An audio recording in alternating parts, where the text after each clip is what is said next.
Here's what else I know for sure. You all have a calling, and it's your job now to figure out what it is and then do it. And sometimes getting there is by doing something you're not supposed to do. And that's okay. Remember, there is no failure. It is a journey, and sometimes that journey is a real roller coaster. So, case in point, I had made it to an anchor position in Austin, Texas. My job was to go out one night and to do 30 seconds from the local Air Force base. President Clinton was arriving. And they said, Will, it's just 30 seconds. When he gets off the plane, tell me what's happening and throw back to program. Well, that was the night we were airing Texas, the miniseries, starring Heather Locklear, in Austin, Texas. So, needless to say, it was a big, big night. So I go out there, and I've got a rookie producer in the control room. I'm a rookie reporter. And Air Force One is pulling up behind me. I'm on a platform, and they say in my ear, okay, here we come. And they come to me, and I start talking. Now, I'm supposed to do 30 seconds, but the plane is still pulling up. So what happened? I thought it was when he gets off the plane you were coming to me. So we are interrupting Texas, the miniseries, to talk about the marching band, to talk about the dignitaries on the ground, to talk about the president who's still in the plane, and to this day I believe he was watching it from inside. It was 28 minutes.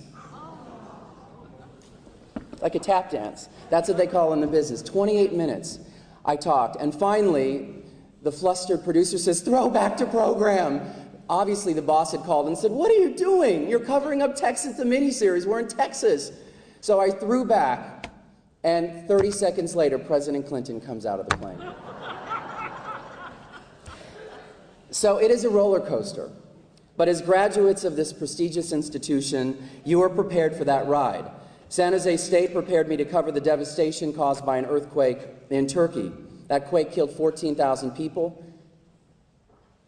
45 seconds. How's that for drama? It prepared me for the Bush Gore election.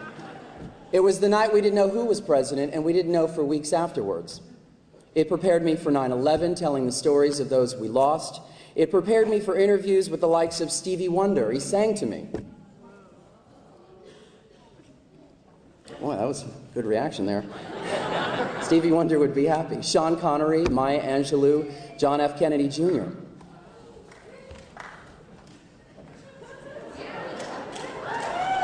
It's a roller coaster, all right, and that's life. And it's not always pretty, but that is life. And what covering tragedy teaches you is that you have to be grateful for what you have. It's the only way you can leave room for the blessings that still lie ahead for you. And there are many to come.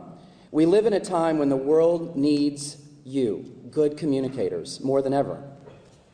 Look at our nation's relationships with countries like North Korea and Iran, and how so many believe that diplomacy and simple talking might, just might, spark a chance at peace. Look at how many people and their families have been affected by recent labor strikes in Hollywood and on Broadway. For that, we need good communicators. Look at the corporate greed that has toppled major corporations, ruining people's lives, their retirements. For that, we need good communicators. Gone are the days when we had to wait for the news to come on TV to find out what happened for the day. But making sense of all these new platforms out there is really hard. Seasoned executives are looking to find out how to market their products to new generations, and they're looking to you. And for that, we need good communicators. But even if you're the best communicator, the best writer, there are some realities. And one is a secret that most of us have to find out ourselves. But I'll let you in on it. And maybe it'll save you some time. Just when you think you've hit your stride, just when you think everything looks perfect, the rules are going to change. And sometimes they change really slowly. Other times the shift isn't so gradual. And no matter where you land in your field, you're going to encounter people who are having trouble adjusting to the new realities. The rules change for newspapers, for instance. They were doing just fine, but suddenly they're losing money left and right. With websites like Craigslist and eBay, who reads the classified ads anymore? That's a lot of ad money that's being lost. The rules have changed for TV news as well. People used to get home from work, they'd turn on the evening news, and they'd find out what was happening. But with the internet and cable TV, news is now available 24/7. And there are so many places to get news. These days, that has TV execs working overtime to attract viewers. The field of journalism has gone digital. Bloggers and web content providers are having a major impact. Fox bought MySpace, CNBC is partnering with Yahoo. People who just sit at their home and espouse their opinions, many political opinions, are being recognized, they're being promoted, and they're even becoming household names, like Drudge. So what does it all mean? It means that our industry needs you, and needs you desperately. And it's not just because you can send a text message at lightning speed. You are the digital generation. You can help transform traditional news operations into modern organizations. Same goes for PR, marketing firms, you name it. It's all about the digital age. You already know how your generation accesses and processes information, but many who are in the decision-making roles don't. Here is your chance to stand out and be creative. And it's not going to be easy. Get ready to work hard. That dream job isn't just going to fall into your lap. It'll come inch by inch. There was a famous locker room speech in that football movie called Any Given Sunday. The coach is talking to the team in the locker room, and he's trying to pep them up for the game, and he says, "The margin for error is so small. 1/2 step too late, too early, you didn't quite make it. 1/2 second too fast, too slow, you didn't quite catch it. The inches we need are everywhere around us. They're in every break of the game, every minute, every second. But you fight, and when you fight and you add up all of those inches, that is going to make the difference between winning and losing." I feel like I'm channeling Pacino here.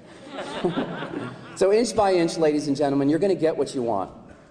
You don't have to be a jerk. You don't have to step on people along the way. You're trained. You're ready. And as you make mistakes and have second thoughts, go out and get jobs and start your new careers, promise yourself one thing. You will, as I have, always look back at what you've learned here. And when someone says, "Where did you go to college?" you lift your head up high and you say you went to Stanford. I'm kidding. You say you went to San Jose State University. Congratulations. Good luck.